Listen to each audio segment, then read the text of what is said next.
দলের ভিতরে বিশৃঙ্খলা ও দলের ভাবমূর্তি ক্ষুণ্ণ হচ্ছে। পরিলক্ষিত হয় যে ত্যাগী নেতারা বাদ দিয়ে নিজেদের পছন্দ মতো নেতাদের দায়িত্ব প্রদান করে।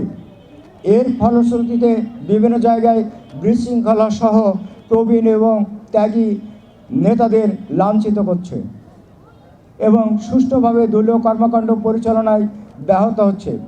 ফ্যাসিবাদী হাসিনা সরকারের আমলে যাদের আওয়ামী লীগের নেতাদের সাথে আঘাত ছিল, তাদের মধ্যে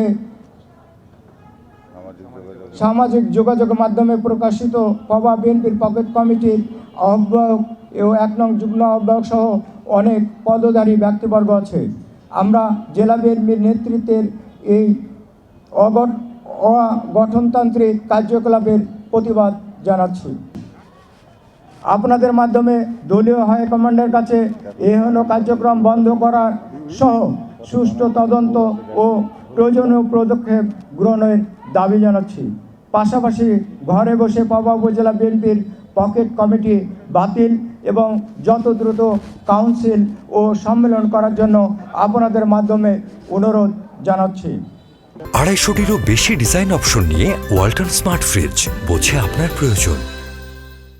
আজকে পবা বিএনপি এখানে সমবেত হয়েছে গণতান্ত্রিক পদ্ধতিতে সাংগঠনিক কমিটি গঠনের জন্য। আপনারা নিশ্চয় অবহিত আছেন যে আজ থেকে 6 বছর পূর্বে জেলা কমিটি ভেঙে দিয়ে একটি আহ্বায়ক কমিটি করা হয়েছিল কেয়ারটেকারের মতো, যেখানে শর্ত ছিল যে এই কমিটি মেয়াদ হবে 4 মাস এবং তারা কোনো পদে অংশগ্রহণ করতে পারবে না, আসতে পারবে না, যেটা কেন্দ্রীয় আদেশ ছিল। যারা নিরপেক্ষভাবে পক্ষপাতবিহীনভাবে সাংগঠনিক কমিটি গঠন করে দেবেন এবং এই সাংগঠনিক কমিটিগুলোর প্রত্যক্ষ নির্বাচনের মাধ্যমে প্রতিটি ওয়ার্ড, ইউনিয়ন, উপজেলা, পৌরসভা এবং সর্বশেষে জেলা কমিটির নির্বাচন অনুষ্ঠিত হবে। কিন্তু এখানে পবা থানার সাবেক সেক্রেটারি, এই যে এখানে আছেন পবা উপজেলার সাবেক সভাপতি শাহজাহান আলী, তোনারা আজকে বিক্ষুব্ধ হয়ে এখানে যে বক্তব্য দিয়েছেন সেটা হলো যে বর্তমান জেলা কমিটির মেয়াদ 4 মাস থেকে 6 বছর পূর্ণ হয়েছে, কিন্তু তবুও আজ পর্যন্ত সম্পূর্ণ উপজেলা এবং পৌরসভা কমিটি গঠিত এবং জেলা বিএনপির কমিটি গঠিত হয়নি।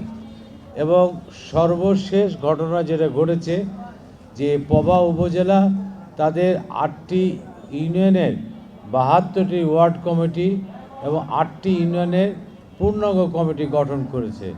তারা জেলা কমিটির নিকট কাউন্সিলের তারিখ নির্ধারণ করার জন্য আহ্বান করেছে, বারবার করেছে, কিন্তু জেলা বিএনপির মাত্র 3 জন ব্যক্তি, নট গোটা জেলা বিএনপি 3 জন ব্যক্তি পবা থানাতে না বসে, পবার কোনো নেতৃবৃন্দকে অবহিত না করে, কোনো রকম সাংগঠনিক আলাপ আলোচনা না করে, কোনো রকম নিয়মের তোয়াক্কা না করে পুনরায় 3 সদস্য বিশিষ্ট আবার একটি কমিটি প্রদান করেছেন।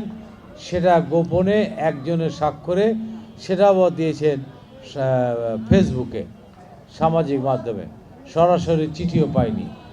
যার ফলশ্রুতিতে আজকে পবা থানা সকল ইউনিয়ন এবং নেতৃবৃন্দের সংক্ষুব্ধ হয়েছে, তারা ক্রুদ্ধ হয়েছে।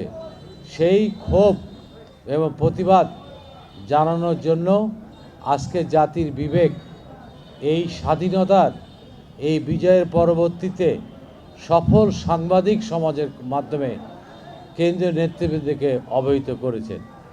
আমরা জেলা কমিটির সদস্য হিসাবে যারা এখানে উপস্থিত আছি, আমরা এই জাতীয় এইরকম অগণতান্ত্রিক এবং কেন্দ্রের নির্দেশের বিপরীতে ঘরে বসে কমিটি গঠনের তীব্র নিন্দা এবং প্রতিবাদ জানাচ্ছি।